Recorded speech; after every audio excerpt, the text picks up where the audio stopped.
Cream on top, apples inside.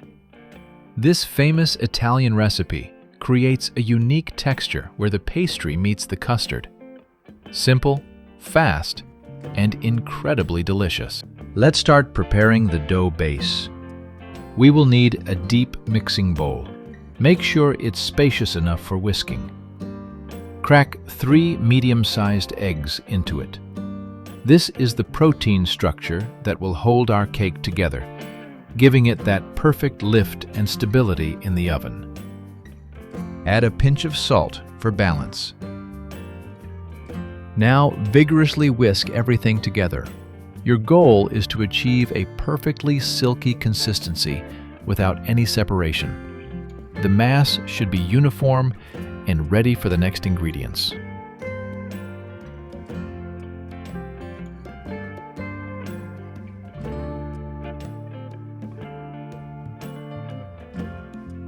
Once uniform, set the bowl aside for a moment.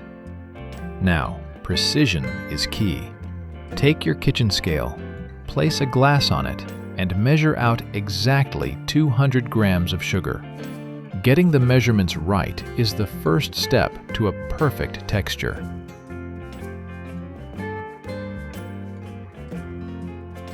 Bring the egg mixture back. Now, pour the sugar in a slow, steady stream while whisking constantly. This gradual addition is crucial. It helps the crystals dissolve evenly without weighing down the eggs, resulting in a perfectly smooth, uniform base.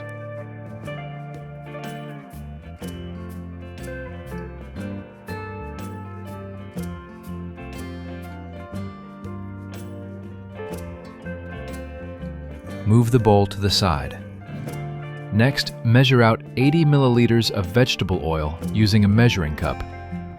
Accuracy with liquids is essential to maintain the correct ratio of wet to dry ingredients in our batter.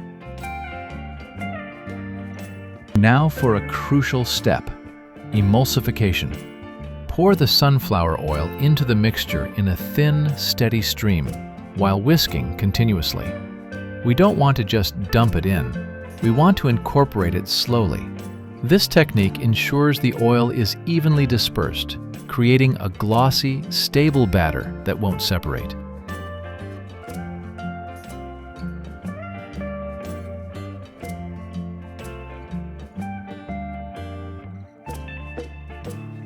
Let the batter rest. Take the measuring cup again and fill it with 150 milliliters of fresh milk.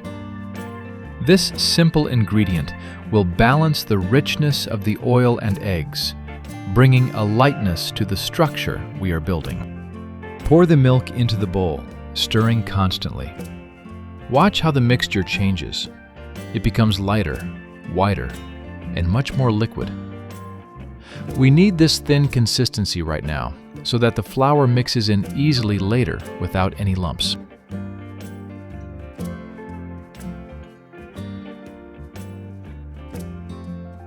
Once the mixture is smooth, set the bowl aside to let it rest. Now, bring back your kitchen scale. Take a flour sifter. This is our most important tool right now. Carefully pour exactly 285 grams of flour into it. We prepare it separately to make sure the amount is perfect. And right here, add 8 grams of baking powder to the flour.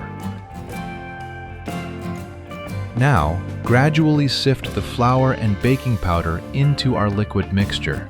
Do not rush to dump it all in at once. Add it in parts and mix thoroughly with a whisk. This takes a little patience and effort, but keep mixing until every lump disappears and the batter becomes perfectly smooth.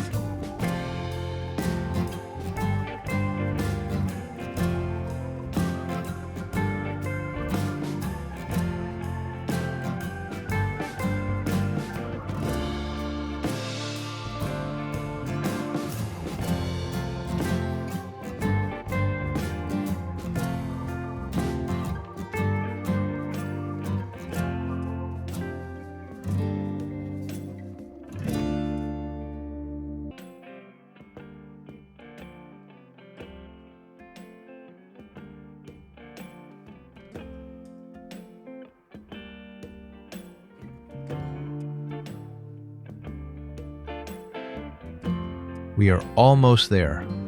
Look at how the batter is transforming right before your eyes. It's becoming glossy, silky, and heavy. All the lumps are gone, and we have achieved a perfectly smooth consistency.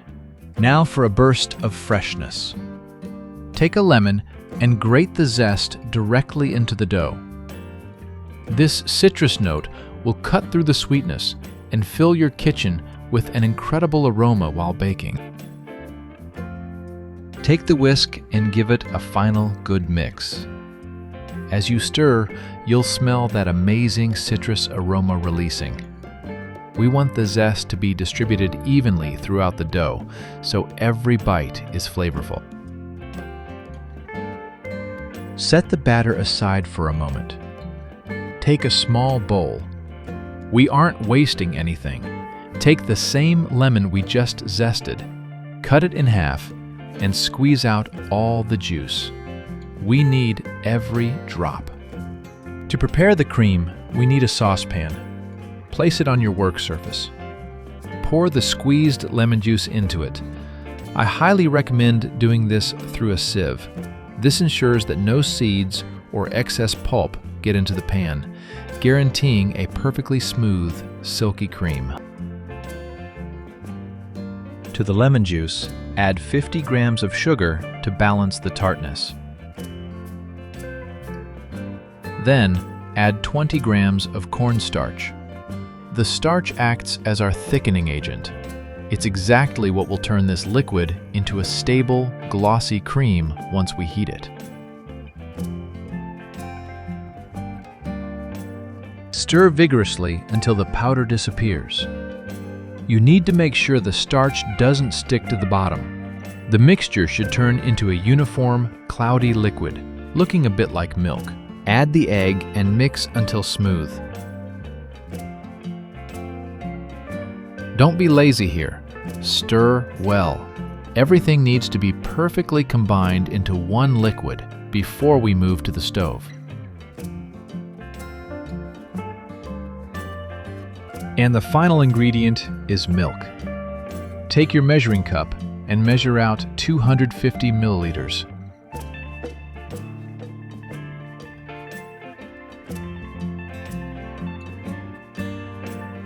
Pour it into the saucepan and whisk everything well.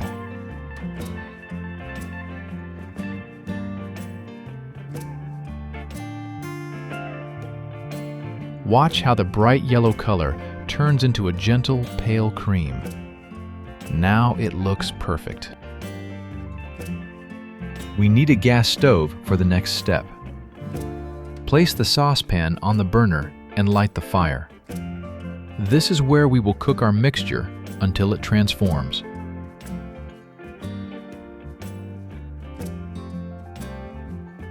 Stir constantly, making sure to reach the very bottom of the pan. Do not stop. The cream will thicken very quickly. As soon as you see it become dense and smooth like a pudding, immediately remove it from the heat so it doesn't curdle. A small piece of advice: cover the hot cream with cling film right away. Ensure it touches the custard. This way, you won't get that unpleasant dry crust, and your cream will remain perfectly silky and smooth while it cools. Moving on to the fruit filling.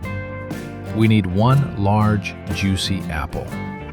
First, peel it completely. We remove the skin so that the apple literally melts in your mouth inside the cake, without any toughness.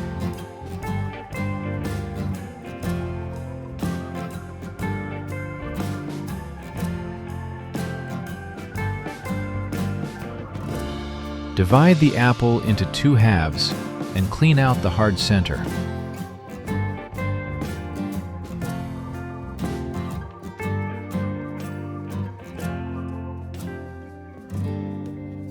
Then, taking your time, slice it into neat, uniform half moons.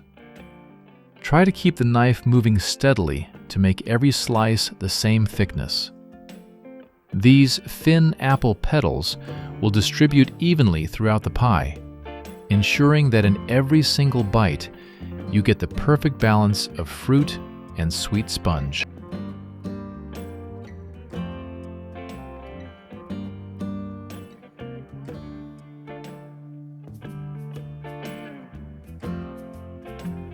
It's time to prepare the mold. Take the one you love using most. Rub it well with soft butter. This step is essential. It helps the parchment paper adhere tightly to the form without wrinkles. This simple preparation guarantees that later, your pie will slide out effortlessly and look absolutely perfect.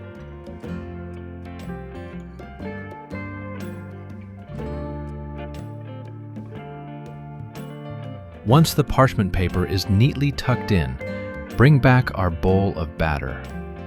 Pour slightly more than half of the mixture into the mold. We need a solid, thick base at the bottom to hold our filling securely, so don't be stingy with this first layer. It is time to assemble the filling. Take the apple slices and lay them out one by one on top of the dough. Try to cover the entire surface from edge to edge without leaving any large gaps. Now pour the remaining batter over the apple layer. Do this slowly, trying to cover the fruit completely. Think of this as tucking the apples into a soft blanket. They need to be hidden inside the dough so they steam and soften in their own juices, rather than drying out in the direct heat of the oven. Move the dough to the side. Retrieve the saucepan with the custard. It's now safe to remove the film. Prepare a pastry bag. Here is a trick to keep your kitchen clean. Place the bag inside a tall glass or a jar and fold the edges over the rim. Now you have a stable opening. Transfer the custard into the bag comfortably.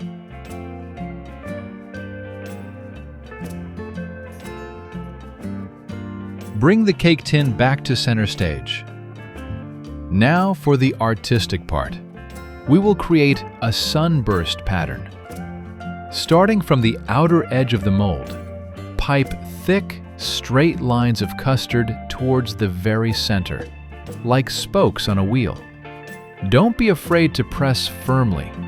We want a generous amount of this rich cream on top.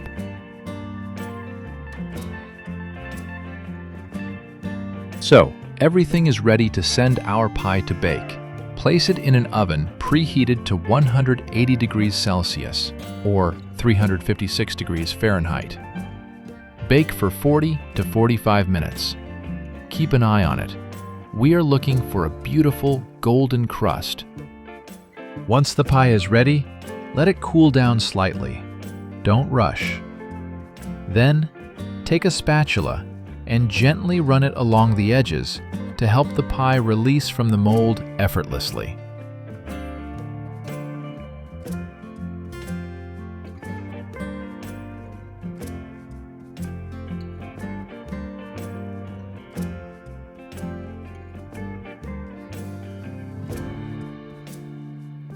Just look at how wonderful this pie turned out. Make sure to take off the baking paper from the base. Turn the cake upside down onto a flat dish, and the paper will come off without any effort.